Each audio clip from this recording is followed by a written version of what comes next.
এবার আপনাদের সামনে বলছি মুমিন কারা। মুমিন হলে জান্নাত পাওয়া যায় ইনশাআল্লাহ। আমরা সকলেই হব।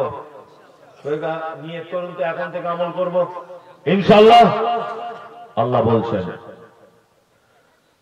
বিসমিল্লাহির রহমানির রহিম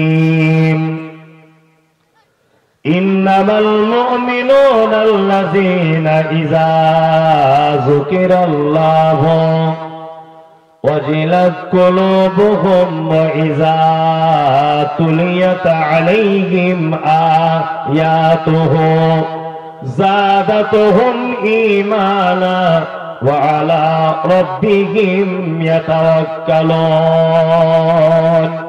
আল্লাহ মুমিনের গুণ বলছেন।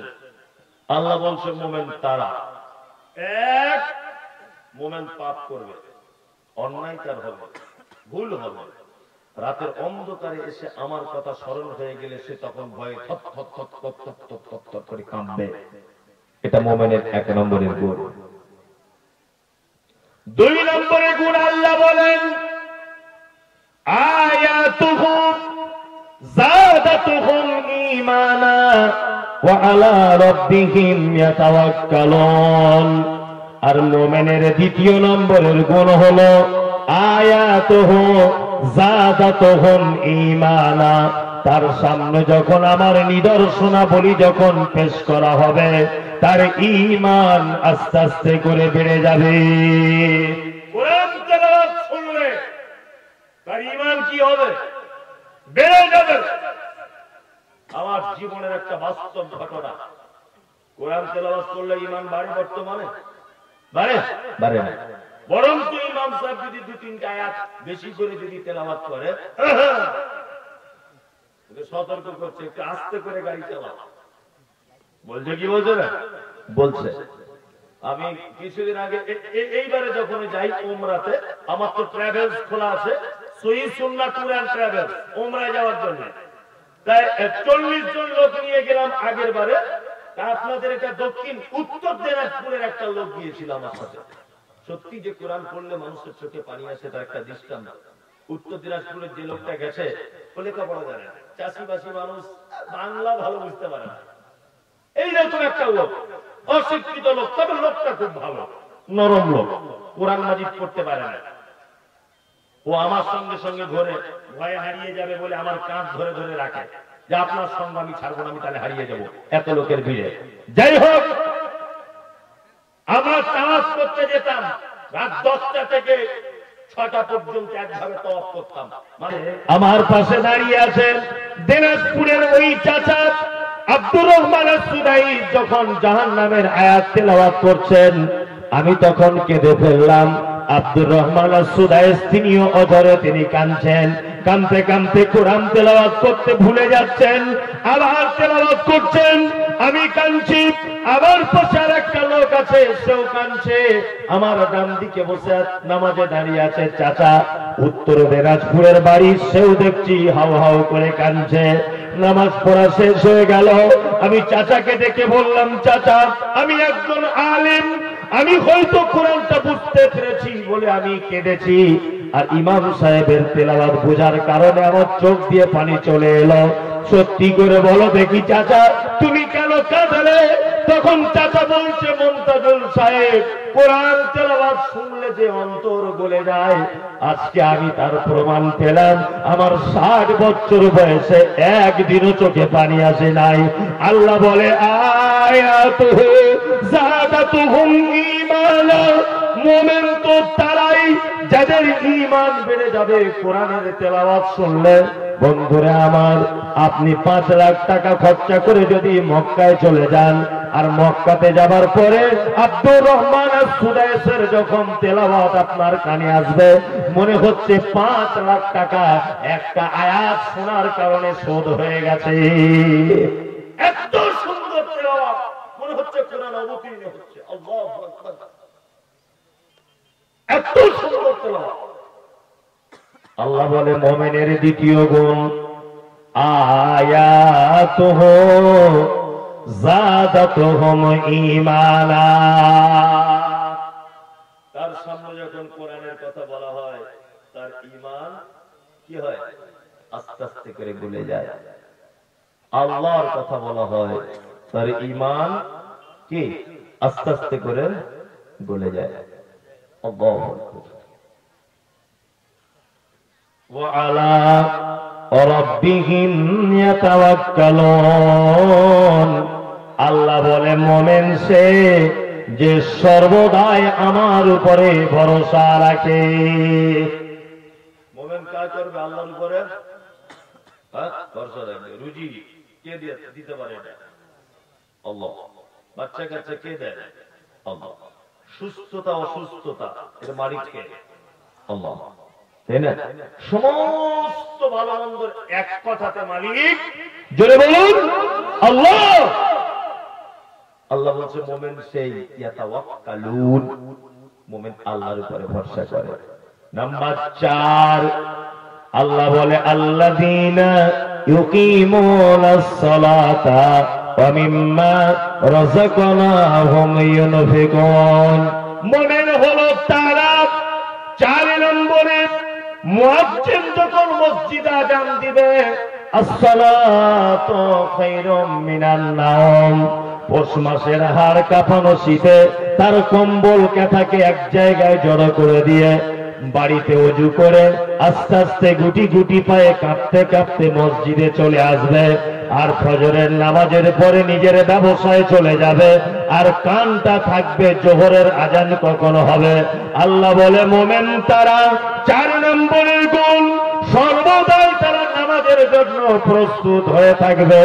পৃথিবীর কোন শক্তি তাকে নামাজ থেকে আলাদা করতে পারবে না। নামাজ পড়বে মুমিন। নামাজ পড়ি আমরা? পড়ি না, খুব দুঃখ লাগে।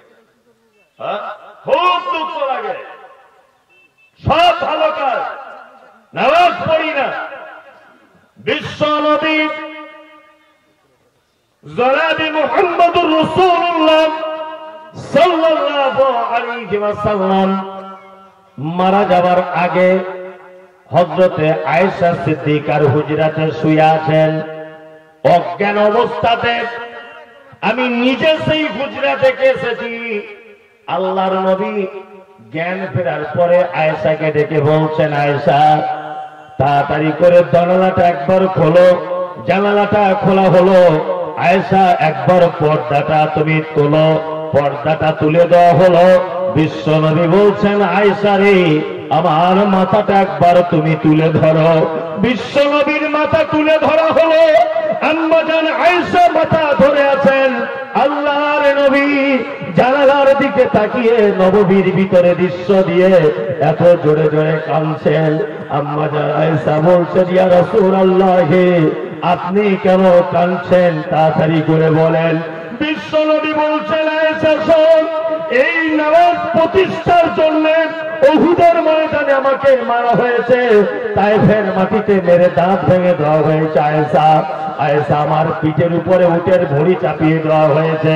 আয়েশা তুমি শোনো, আমার মাতৃভূমি মক্কা, মক্কাকে ত্যাগ করতে হয়েছে, কত নির্যাতনের শিকার হয়েছে, আর আমি পৃথিবী থেকে চলে যাচ্ছি রে আয়েশা। তোমার আব্বা আবু বকর ইমামতি করছে, আর আমি নবী সেটা জানালা দিয়ে দেখছি। এর থেকে আনন্দের বিষয় আর কিছু নয়। বিশ্ব নবী মারা যাবার আগে বারবার কথা বললেন, আসসালাত আসসালাত আসসালাত আসসালাত। উম্মত কখনো নামাজ ছেড়ে দিও না। ওমা মালাকাত আইমানুকুম, আর শুনে রেখে দাও, ওমা মালাকাত আইমানুকুম, তোমরা তোমাদের স্ত্রীদের সাথে, তোমরা তোমাদের দাস দাসীদের সাথে কখনো যেন খারাপ ব্যবহার করো না। বিশ্ব নবী পৃথিবী থেকে চলে যাবার সময় 2টো কথা বলেছিলেন। এক নম্বর আসসালাত, উম্মত নামাজ ছেড়ো না। ওমা মালাকাত আইমানুকুম, আর কখনোই যেন বাড়ির বউদের সাথে অসৎ ব্যবহার করিও না। দাস দাসী, তখন দাস দাসী ছিল, এখন বউ আছে, এদের সঙ্গে অসৎ ব্যবহার করিও না। অনেক পুরুষ মানুষ আছে মেয়েদের সঙ্গে অসৎ ব্যবহার করে না? কি যে নির্যাতন! বর্তমানে মেয়ে হওয়াটা বড় অপরাধ হয়ে গেছে। অপরাধ নয়? আল্লাহু আকবার। 1.5 লাখ টাকার মোটরসাইকেল না হলে বিয়ে হয় না। আপনাদের দিকে আছে সব? আছে? কি অবস্থা! অথচ মুহাম্মদ সাল্লাল্লাহু আলাইহি ওয়াসাল্লাম তিনি বলেছেন, কি বলছেন? যে মেয়ের বাপে 1 টাকা খরচা হবে, 1 টাকা, এরকম ইসলামে কোন জায়গায় অপশন নেই। 1 টাকা খরচা হওয়ার জায়গা নেই। অথচ ছেলের বাপ, আসলে মানুষ তো বোকা, মানুষ খুব বোঝে। তুমি জানো ওই মেয়েটা তোমার বেটাকে কত কিছু থেকে বাঁচিয়েছে? ওই মেয়েটা যদি বিয়ে না করতো তোমার বেটাকে, তাহলে তোমার বেটা প্রতিনিয়ত মোবাইলে খারাপ ছবি দেখে পতিতালয়ে ছুটত। তোমার বেটা জিনা নামক পাপে লিপ্ত হতো। ওকে তুমি এত ছোট করো, ও তোমার বউ বলে। তুমি জানো পৃথিবীতে তুমি কোটি টাকা দিলেও যে সুখ বৈধভাবে কোথাও কিনতে পাওয়া যায় না, বৈধভাবে সেই সুখ সেই শান্তি তুমি তোমার স্ত্রীর কাছে পাও। তুমি এটা জানো? তোমার এমন এক জায়গাতে একটা ঘা হয়েছে বা ফোঁড়া হয়েছে, পৃথিবীর কাউকে তুমি দেখাতে পারবে না। এমন এক জায়গাতে হয়েছে, একজন নারীকে তুমি দেখাতে পারবে, কোনো পাপ নেই, সেটা তোমার স্ত্রী। তুমি এটা জানো যে তুমি যখন কাজে থেকে বাড়ি আসো, তোমার ঘামে ভেজা গন্ধ জাঙ্গিয়া আন্ডার প্যান্ট গেঞ্জি কেচে দেয় কে? তোমার বউ। তুমি এটা জানো যে তোমার অপেক্ষা করে আজও পর্যন্ত ভাত খায় না, দরজায় বারবার দেখে, তুমি কোথায়, রাস্তাঘাটে কেমন আছো, বারবার ফোন করে খোঁজে নেয় কে? তোমার স্ত্রী। যে মেয়েটা তোমার এত কিছু করে, মুহাম্মদ সাল্লাল্লাহু আলাইহি ওয়াসাল্লাম শেষ নিঃশ্বাসের আগে পর্যন্ত বলেছেন, মা মালাকাত আইমানুকুম, তোমরা তোমাদের দাস দাসী, তোমরা তোমাদের স্ত্রীদের সাথে কখনোই অসৎ ব্যবহার করিও না। কত যে মেয়ে দেখতে পাওয়া যায়, কত যে মেয়ে স্বামীর অত্যাচারের কারণে পাগল হয়ে ঘুরছে, ডিভোর্স নিয়ে নিয়েছে, তাই না? হচ্ছে কি হচ্ছে না? একটু ভালোবাসুন ওকে। দুটো অপশন, ও হচ্ছে আপনার মায়ের জাত, এটা মাথায় রাখবেন। আপনি ওই মতো কোন নারীর পেট থেকে পৃথিবীতে এসেছেন, আজকে না হয় আপনার স্ত্রী। কি বললাম বুঝলেন? খুব। আর একটা কথা বলে রাখছি, যেটা নিয়ে বাজারে খুব বেশি কলরব হয়। আল্লাহ নবী সাল্লাল্লাহু আলাইহি ওয়াসাল্লাম বলেছেন 4টে গুণ দেখে নারীকে বিয়ে করো। খুব মনোযোগ দিয়ে শুনবেন। কটা গুণ? 4টে। 1, তার সে সুন্দরী কিনা। 2, তার টাকা পয়সা আছে কিনা। 3, বংশ ভালো কিনা। 4 নম্বর, তার দ্বীনদারিতা আছে কিনা। এই জায়গাটা আমরা একটা জিনিস মারাত্মক ভুল করে দিয়েছি, সেটা কি? সুন্দরী, তাই না? মেয়েদেরকে আমরা দুটি ভাগে ভাগ করেছি, কি? সুন্দরী আর অসুন্দরী। কালো মানে কি? অসুন্দরী। আর চামড়া পরিষ্কার মানে সুন্দরী। সুন্দরীর যদি আপনি এরকম ভাবে ব্যাখ্যা করেন, তাহলে হযরত মুহাম্মদ সাল্লাল্লাহু আলাইহি ওয়াসাল্লামকে অপমান করা হলো। এটা বলে দিলাম আপনাকে। সুন্দরীর ব্যাখ্যা এটা নয়। কাজী নজরুল একটা কবিতা বলেছেন, দেখিতে পলাশ ফুল অতি মনোহর, গন্ধ দিনে সবে তারে করে অনাদর, যে ফুলের সৌরভ নেই কিসের সে ফুল, কদাচ তাহার মনে মজে না বুলবুল। পলাশ ফুল দেখেছেন মাঠে হয়, কেউ বাজার থেকে কিনে আনে না, কেন বলুন তো?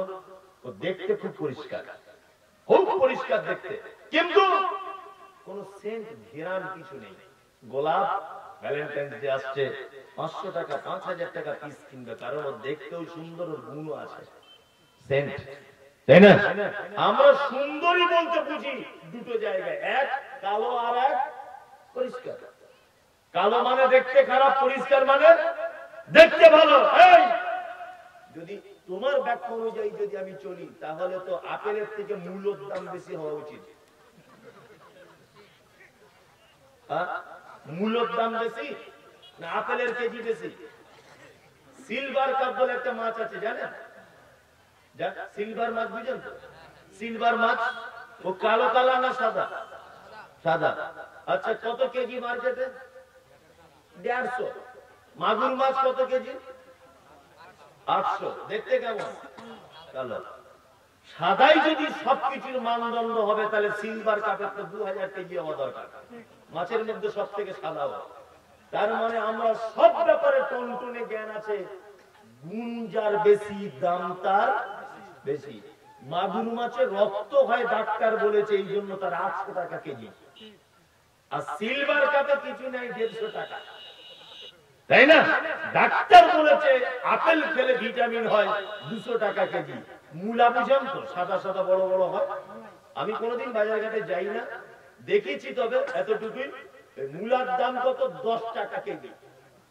আপনার হিসাব অনুযায়ী তো সিলভারের দাম বেশি হবে আর মূলার দাম বেশি হবে, কিন্তু বিপরীত। তার মানে বোঝা যাচ্ছে চামড়া পরিষ্কার ও সুন্দরী নয়। কি বললাম বুঝলেন?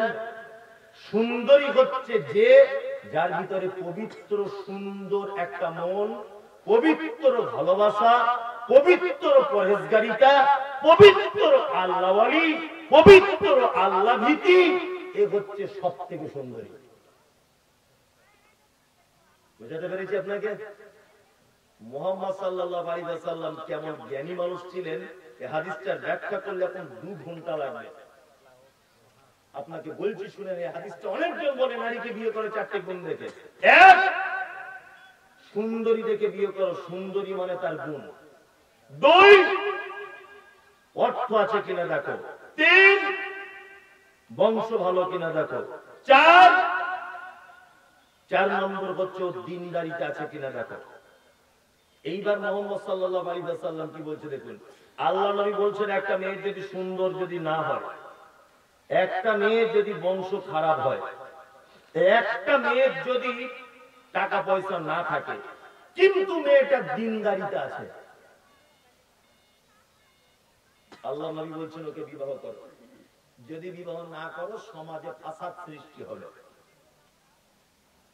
আজকে বউ শাশুড়ির যত যুদ্ধ চলছে, শ্বশুর বৌমার যত যুদ্ধ চলছে, ওই আপনার ফিলিস্তিনের মতো প্রত্যেকটা বাড়িতে দাও দাও করে আগুন জ্বলছে মনে মনে। কেউ ফুটে বলতে পারছে, কেউ বলতে পারছে না, তাই না? তার একটাই কারণ যে আমাদের বাড়িতে একটা আল্লাহওয়ালি বৌমা নেই। বেটা বিয়ে দেওয়ার সময় গিয়ে বলছে তোমার নাম কি মা? বলছে আমার নাম মাসকুরা খাতুন। তাই? হ্যাঁ। আচ্ছা আচ্ছা আচ্ছা। তোমার আব্বা কি করে মা? বলছে আমার আব্বার 4টে লরি আছে। বলছে আর কি করে? বলছে গঙ্গারামপুরের মেন রোডের উপরে আমাদের 4টে দোকান আছে। এখন দূরত্ব মাথায় আমার চোখ কপালে উঠে গেছে। কি বলি 4টে লরি আবার 4টে দোকান? বলছে মা তোমরা কটা ভাই বোন? বলছে আমি বাপের একটাই বেটি। ও দূরত্ব তখন মানে থরথর করে কাঁপছে আনন্দে। তার মানে ও ভাবছে যে ওর বাপ মরে গেলে সব জমি জায়গা আমার ব্যাটা হিসাব করে নিয়েছে। লাস্টে জিজ্ঞেস করছে মা, মা তুমি কোরআন মাজিদ পড়তে পারো? বলছে মোটামুটি পারি। এই ছোটবেলায় মক্তবে পড়েছিলাম তো মনে নাই। বলছে আচ্ছা আচ্ছা মা তুমি বাংলা কতটা পড়েছো? যে বাংলা তো উচ্চ মাধ্যমিক দিয়ে বাড়িতে বসে আছি। বলছে বসে না থেকে কলেজে ভর্তি হতে পারতে। বেটার বাপ বলছে কলেজে ভর্তি হতে পারছে। তা বলছে না আর ভর্তি হয়নি, আব্বার হিসেব পত্র, আব্বার কি বয়স হয়ে গেছে, সব আমাকেই করতে হয়। বলছে আচ্ছা আচ্ছা আচ্ছা। বলছে মা তুমি আর কিছু করো? প্রাইভেট টিউশনি করো? বলছে না ওইসব কিছু করি না, মাঝে সাঝে টিকটক ভিডিও করি ছাদের উপরে। তখন বুড়ো বলছে ওরে শালা সাংঘাতিক বৌমা রে, ও টিকটকের নায়িকাও বটে। বাড়ি গিয়ে বুড়িকে বলছে শোনো দান মেরে দিয়েছি। বলছে কি? বলছে 4টে রোডের ধারে দোকান, 4টে লরি, আবার যাতা মেয়ে নয় টিকটকের নায়িকাও বটে। আচ্ছা বলুন আপনি যদি টিকটকের নায়িকাকে বাড়ি আনেন তাহলে গরম ভাত ঘি দিয়ে দেবে না মুড়ো ঝাঁটাতে পায়খানা মাখিয়ে ঝাড়বে? মুড়ো ঝাঁটার বাড়ি চলবে। তুমি তো এনেছো নায়িকাকে। মুহাম্মদ সাল্লাল্লাহু আলাইহি ওয়াসাল্লাম বলেছেন শোনো শোনো, তুমি দিনদারি মেয়েকে তোমার স্ত্রী হিসাবে তুমি আগে প্রাধান্য দাও, দিনদারি নারীকে তুমি আগে বৌমা হিসেবে প্রাধান্য দাও, তাছাড়া তোমার সংসারে দাও দাও করে আগুন জ্বলবে। আল্লাহ মোমেনের গুণ দিতে দিতে এত দূর পর্যন্ত এলাম। আল্লাযীনা ইউকিমুনাস সালাহ, যে নবী পৃথিবী থেকে চলে যাওয়ার আগে শেষ নিঃশ্বাস পর্যন্ত বলেছেন উম্মতীদের উম্মত সালাত আদায় করো। করেন? কারা কারা 5 ওয়াক্ত পড়েন নামাজ? হাত তুলুন তো। 5 ওয়াক্ত লোক, এমনি লোক তুলবেন না। 5 ওয়াক্ত লোক তুলুন, এমনি তাহলে চোর ধরা পড়বে। হ্যাঁ, কি বললাম না? আরে মাদ্রাসায় পড়া ছেলে, আমি কি জেনারেল ছেলে নাকি? যে কথা আপনাকে বলছিলাম, আমাদের সমাজে 4 রকমের নামাজি পাওয়া যায়। ক রকমের? এক, জোহরে যায়, আসরে মাঠে থাকে, মাগরিবে যায়, এর সাথে সকাল সকাল শীতের দিনে ঘুমিয়ে পড়ে, ফজরে ঘুম ভাঙে না। এই এক কোয়ালিটি, ঠিক বলছি কিনা? আর একটা কোয়ালিটি শুধু জুম্মার দিনে দিনে যায়, আবার শুধু জুম্মার দিনে যায় না, গিয়ে ঝামেলাও বাঁধায়। আপনাদের দিনাজপুরে অবশ্য এরকম লোক নেই। আর একটা লোক আছে ঈদুল ফিতর আর ঈদুল আযহা দুদিনে যায়। আর এক 4 নম্বর কোয়ালিটির লোক, ও 5 ওয়াক্তই যায়, তবে কিছু বোঝে না, বিনা বোঝাতেই চালায়। এরকম লোক আছে না নেই? চাচা, ও চাচা, তোকে কি হলো বাপ? কতদিন নামাজ পড়ছো বাপ? বলছে 30 বছর। আচ্ছা বাপ, এই বেতের নামাজে একটু দোয়াটা বলো তো। তখন বলছে বাবা 60 বছর বয়স হয়ে গেছে, আর বেতের নামাজের এত বড় দোয়া কি করে মুখস্থ করি বলো? চোখে কম দেখি, কানে কম শুনি, আর স্মৃতি শক্তিতে বেশি নাই। ও এই দুয়ার বেলা বলছে চোখে কম দেখি, কানে কম শুনি।